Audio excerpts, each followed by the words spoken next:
and we're officially 18 hours away from 2024. Welcome to the Talk to People podcast. My name's Chris Miller. If you've never been here before, it's so great to have you. If you've been here for the past, 51 episodes, this is episode 52. If every episode were a penny, we would be 2 pennies over having $50. If each episode were a week, we'd be officially at a year, which is what we've done. We took last week off because it was Christmas and we were in Oklahoma hanging out. But tomorrow's New Year's Eve, and I had to get a podcast out to talk about 2023, but more importantly, talk about 2024. So where should we start? First off, I have my whiteboard here. I know many of you are listeners, but I also know some of you are watchers. And something that I want to get better at in 2024 is to teach. I started my professional career as a public speaking teacher in North Carolina, and it was one of the coolest jobs that I've had. I got to work with students week 1 till week 16 and see social confidence firsthand and be there to help them along that journey was eye-opening, but it taught me that personality, you may have the most beautiful personality, but if you're nervous, it doesn't shine through. So we need to think about social confidence and how to be a better speaker. So I want to be a little bit better at teaching in 2024. So let's talk about the year 2024. I feel really rusty. I'm just going to say this straight up. I've done like 3 takes trying to start this podcast. I think potentially it's because I haven't recorded in a couple weeks. Also, I feel a bit tired, but it took me like a lot longer than it should have taken me just to set this little studio up. But whenever you create content, one of the things that nags at you is perfectionism. You want it to be perfect. So I was looking at the snapshot of the last video I made here, the reviving third places, and I was trying to match everything. Like, how do I get the chair matched up directly and make sure the whiteboard's being filmed, and what it ends up in is actually not creating anything because you're so worried about making sure you hit this arbitrary mark that you've set.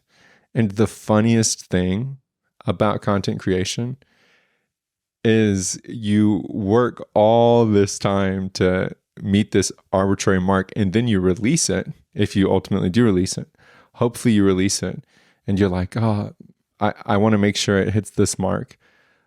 And nobody was waiting on it.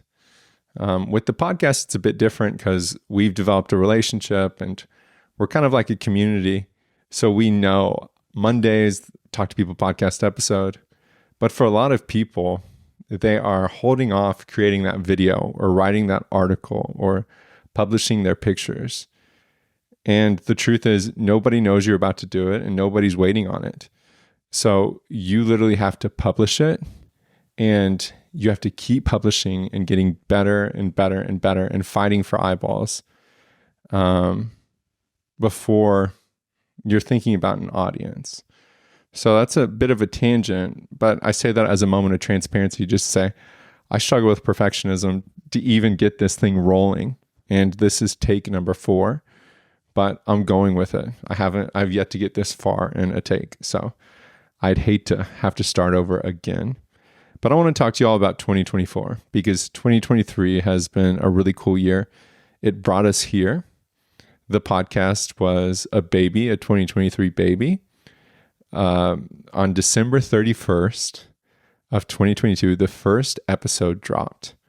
And it's funny because it wasn't supposed to drop on December 31st. It was actually supposed to drop on January 1, but I didn't know how long it would take from uploading an episode to it publishing, because this is my very first episode. So I was like, okay, well, I'm going to make sure I upload it the day before, that way I don't miss launch. But if you look at all of the records, it's like Talk to People podcast uploaded on December 31st. And I'm like, oh man, I was going for everything 2023. But we got out 50, officially 51. This is number 52 episodes out. And it's been a ton of fun.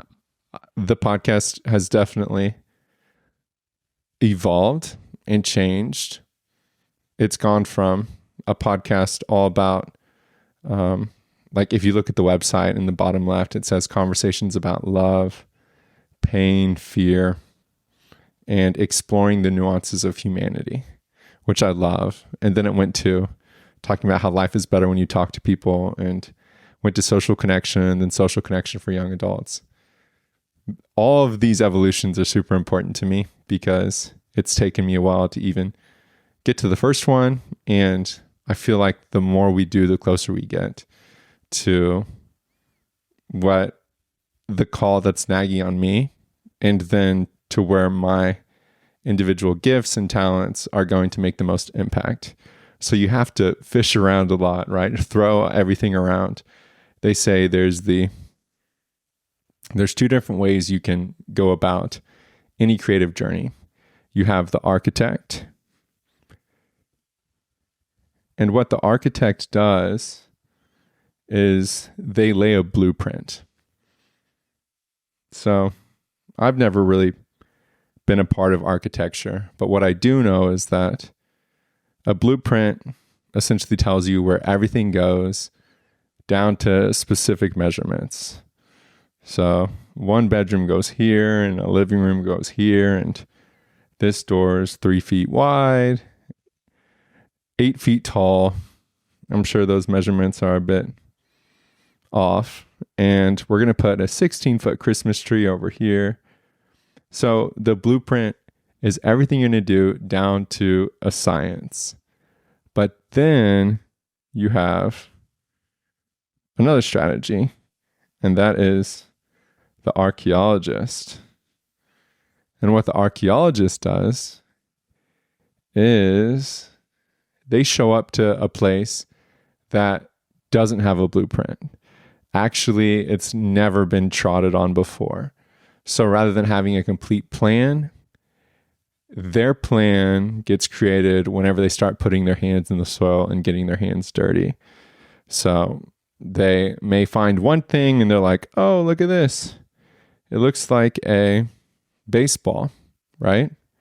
But then they look a little more and they find a little cannon piece and they're like, oh, wait, maybe this was a bore site. Or then they find a spoon and they're like, oh, actually, this may have been a community center way back in the day. You know, like going through and finding these different things, and then ultimately at the end, you decide what it is. So with any creative journey, you can either be like, oh, I need to have a blueprint before I start. I want to know exactly what I want to do. I want to know how I'm going to do it, the values, the impact I'm going to make. Or you could be an archaeologist and say, I'm just going to start. And whatever I find by digging up in the soil, that's going to be what I run with. So this whole project, I have mostly had an archaeologist cap on. I knew I wanted to do a podcast and I knew I wanted to talk to people. But other than that, it's like, well, Chris, figure it out. But the only way to figure it out is to have movement. And one of the best things that I've learned recently, this is a good 2023 revelation, is that the best way to pivot is when you're in motion.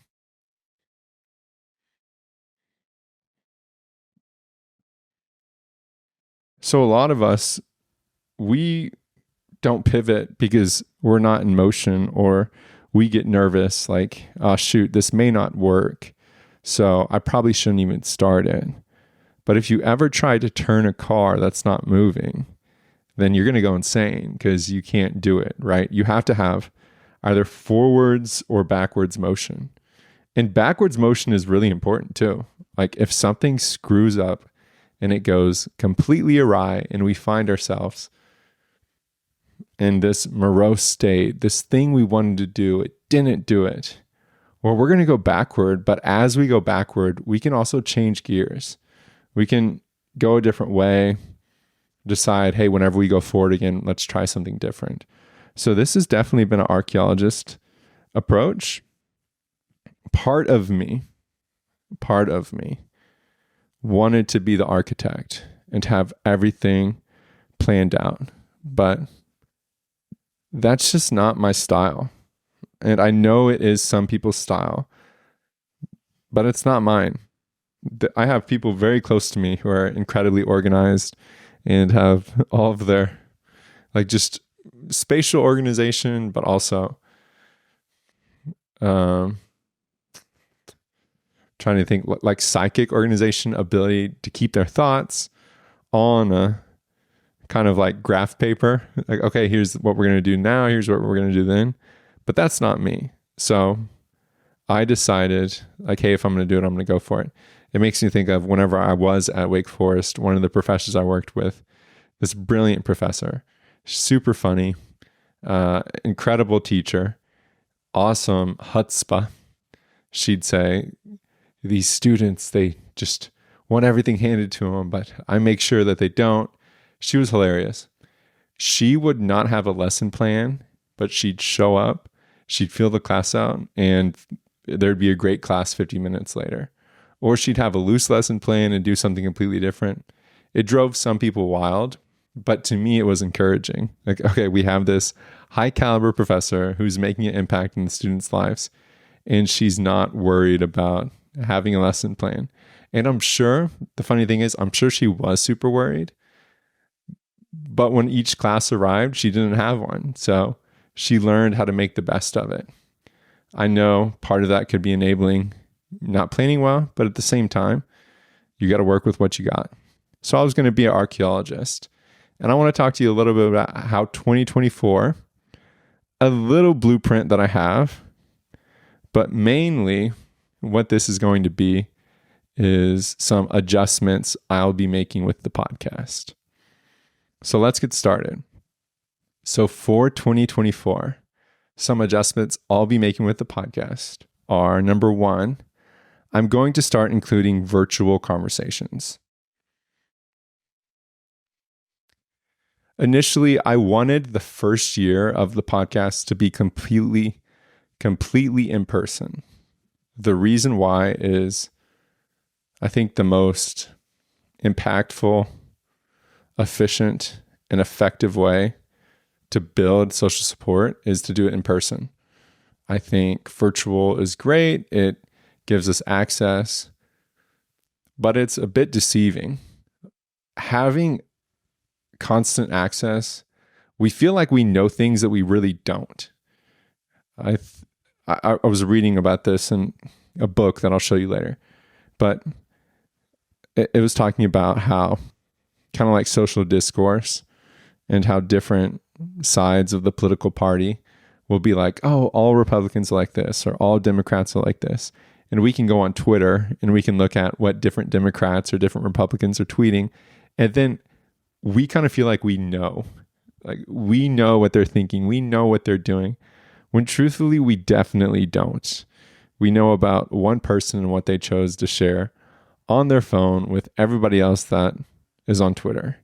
So it's a bit deceiving. I think in person, if you want to become the best communicator that you could possibly be, you need to be in person. You need to be able to see when people are uncomfortable, when they turn away, or if they laugh, or you can recognize things in person that you can't pick up virtually.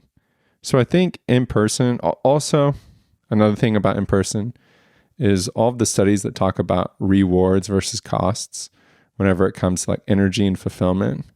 They show that in-person interaction is at the top of rewards.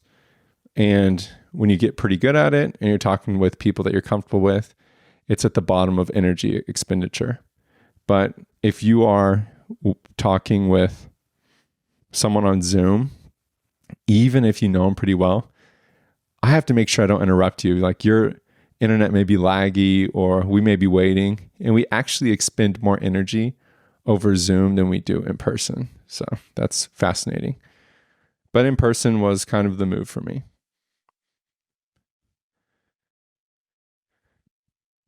Something I talked a little bit about was how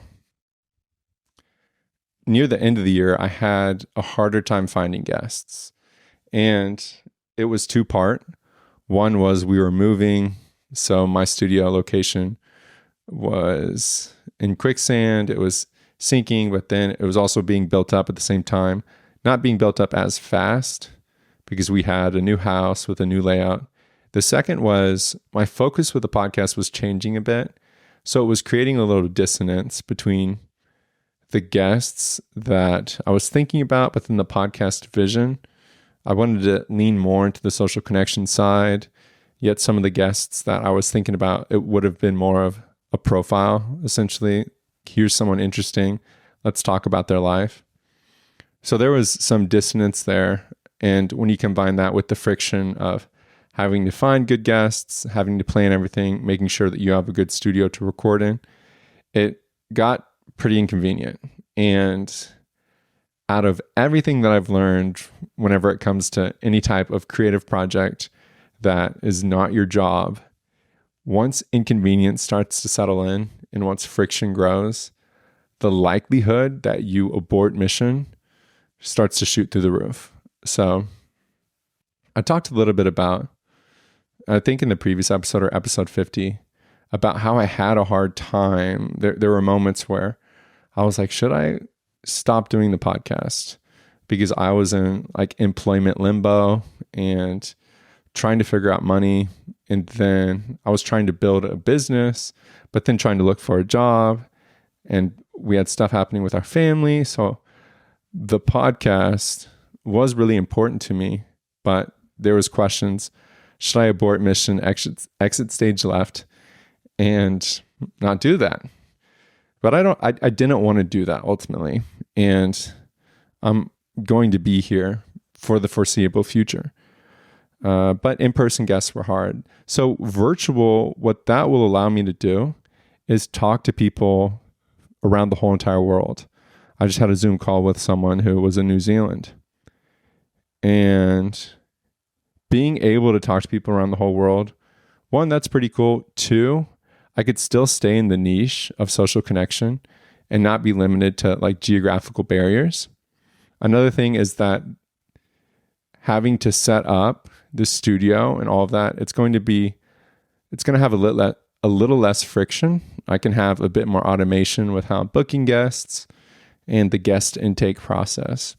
So it's definitely different than that in-person rewards vibe, but I do think it's going to be a good pivot because I'm still going to have in-person episodes. It's just now I'm incorporating virtual episodes. So some of the episodes in the coming future are going to be conversations. Number two is I'm going to have solo episodes, and it's not going to be like something special. Like, oh, hey, we're doing a special series and it's going to be a solo episode. It's just going to be a part of the portfolio. There is, okay, I had to make sure I was recording. There are things that I want to explore, and I feel like the best way to explore them is to do it like with the camera, the microphone, and start talking. I think writing and talking are two of the best ways to express thought. So I'll talk a little bit about my personal adjustments. Writing is in there. But for the podcast, I will have solo episodes. They are going to be lumped in. It's not going to be like, oh, hey, this is special. It's just part of the process. Solo episodes. Those popped off. They did well in 2023. I had fun with them. And I think that we could have a lot more fun with solo episodes as well. So we'll have virtual conversations, in-person conversations, and solo episodes. Another big adjustment is that I'm going to be changing the structure of the release schedule to bi-weekly. So this means we will no longer have a consistent routine of weekly episodes on Monday morning. Now, the consistent structure will be every 2 weeks. So when I say that, there are still going to be bonus episodes that are thrown in that will happen potentially each week. Maybe I go every other week, and then there's a bonus episode with the weeks in between. I just am switching up the structure to have bi-weekly because I want to get more into the YouTube world, and just posting video podcasts to YouTube, it's not going to work on their platform. YouTube I'm going to be creating 7 to 10 minute videos, exploring different concepts. I'm going to have a bit more video editing. It's going to have a catchy hook. It's going to have more of a established outline structure, and there's going to be overlays, the catchy title, a thumbnail. So I can't what I've been doing is pulling my video podcasts and just posting them on YouTube, which works for people who want to watch the podcast, but it's not going to generate new traffic, and it's not going to help the podcast or me as a thought leader grow in that space. So what I'm going to be doing in 2024 is every 2 weeks, consistently, there's going to be a podcast. For the week that there isn't a podcast, I'll be publishing a YouTube video.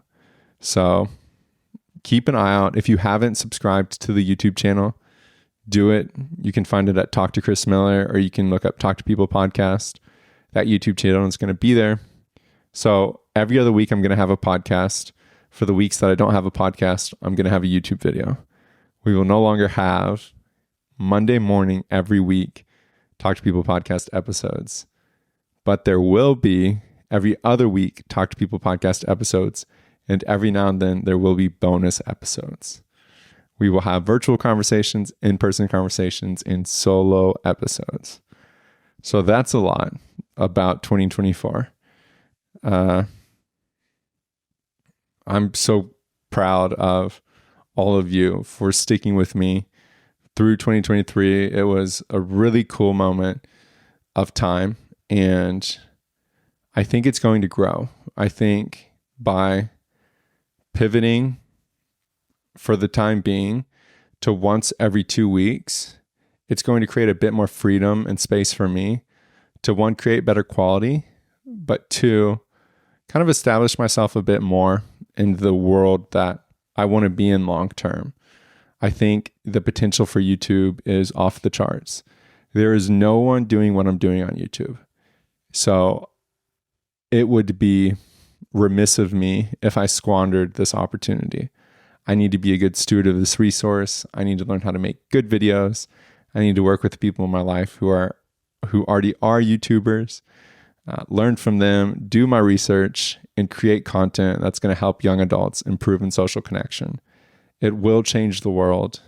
So I'm going to do that, and I'm super excited to be here, meeting with you all every 2 weeks. Share the podcast. Do it as much as you can. 2024 will be an awesome year for the show. Me personally, just for fun, I'll tell you some things that I'm going to switch up. I have individual adjustments. Number one is I'm going to be writing more. Everything that I've learned that, not everything that I've learned that. Recently, I've learned a lot about the importance of writing. The brain is funny. We can have thoughts that we'll think of, and it's the subconscious manifesting itself to the conscious. I've heard, who was it? Simon Sinek talked about how our subconscious is like 10 acres. Imagine 10 acres. But our conscious brain is conscious. I have a hard time with that word. That brain is like 1 mile. So whenever we're thinking, we can think of a few things, but then maybe we start playing ping pong, or we're in the shower or walking the dog, and we start thinking of all this stuff like, oh, where was that at? Whenever I was at the vision board or whenever I was planning, Well, it's part of the subconscious. It's part of the 10-acre plot, and it pops up every now and then. But what writing does is it forces us to explore that, but it also lets us go through the 1-acre plot that we do have and kind of separate the wheat from the chaff. Take out the good bits. So writing helps us think. I also think writing is going to help the content out a ton because I'm going to get sharper with the concepts I want to talk about. And I'm going to be more clear and have more of a logical progression with what I want to share. It's also going to help me with my storytelling. So I'm going to write 1,000 words per day. I wrote 500 yesterday, so I have to write 1,500 today. We'll have to figure out how to do that and when to do that. But I'm going to be writing on my newsletter. If you haven't subscribed, the newsletter is called The Social Fitness Lab. You can find it on my personal website, talktochristmiller.com. So I'll be writing on that. I'll be posting on LinkedIn, potentially Twitter. Twitter's always been hard, but it seems pretty rewarding. So I'll have to navigate that. But I'll be writing more. Also, I love sugar. I'm a major sweet tooth. I absolutely love gummies. Whenever I say I love gummies, people say like edibles, like THC gummies. I'm like, no. The word gummy has been hijacked in the past few years. The dispensaries hijacked the word gummies, and I want it back. Whenever I am talking about gummies, I'm talking about Trolley peach rings. I'm talking about Haribo gummy bears, the sour octopi from Trolley, the Trolley, the sour crawlers. Like, that's what I'm talking about. And I love that stuff. But the more that I learn about glucose, the more I learn it's really not that good for us. So I'm not completely abstaining from sugar, but what I'm going to do is whenever I eat sugar, I'm going to have a protein source with me. So earlier today, I was eating Swedish fish and Sour Patch Kids, and I had some almonds with me because I've learned that if you eat sugar with a protein source, your body breaks it down differently, and it's not as bad. It's still not the best, but it's not as bad. Another thing is I've been vegging out with screens. I reduce. I feel like I've gotten better. Like, I deleted TikTok. I try not to use my phone whenever I'm in the bathroom. This is a little rule I have with myself. So I know I'm not the only one. You probably do it. When we go sit on the toilet, we take our phone. It's like we plant ourselves and we're sitting there, we're going poop, we're scrolling on our phone. And we end up being on the toilet probably longer than we would have. And then two, it doesn't really help us. Maybe we can catch up on something. But if we spend that time going inward, thinking about, okay, how's the day going? Or focusing on having the best poop in our life, it's going to long-term be best. So I'm going to try and veg out a little less, but instead the adjustment will be playing with Sunny. So playing with the dog more. Think that'll be good. And then the last thing is just being more confident. Well, I have one other thing, and that's the business. I really want to grow a business in 2024. That is going to be personally my biggest focus, is to build Capture Connection Studios, the studio that it's podcast production, audio and video for organizations to help connect them to their audience. So that is my focus, build this business. I want to be able to provide for my family, but also I love like the entrepreneurial journey, and I think it could go really well. We just have to go for it. So 2024 is going to be the year of the business. So check out Capture Connection Studios. If you know of an organization who potentially would want a podcast, I'd love to help them out. Maybe they don't know they need a podcast, but you know me and you know them, and you want to kind of connect us, and I can talk to them about the importance of connection. So that's my kind of mojo, my sweet spot, and we're going to make it happen. So 2024 is going to be the year of the business for me. There's a lot to share, but we've kind of spent like 60 hours together this whole entire year, and we're going to spend more hours together next year. So I will land this plane and say 2023 has been such a blast. 2024 has been even better. I am thinking about this community that listens to the podcast, that contributes to the stuff, that will write in, that will send me messages, that people who have never, ever contacted me, yet you're here and you're spending your time listening to the podcast. Thank you. I'm thinking of you. I'm praying gratitude for you. Thankfulness. And whatever adjustments that you're making in 2024, I was reading in the Bible today and it said, it's in the Psalms. It's like, where the blessing of the Lord is, there's life forevermore. So I just pray that whatever that thing is that's going to improve you and help get you closer to fulfilling your purpose and living out your dream, that we just say there's blessing there, there's life forevermore, that you have an awesome time partying. This is going to come out on Jan 1. So you have an awesome time partying. And other than that, it's so great to have you here. Have such a blast. 2024 will be an awesome year. The next episode is coming out in 2 weeks. Okay? 2 weeks. Not 1, but 2. And it will be a blast. I love you all. As always, we'll see you next time, folks.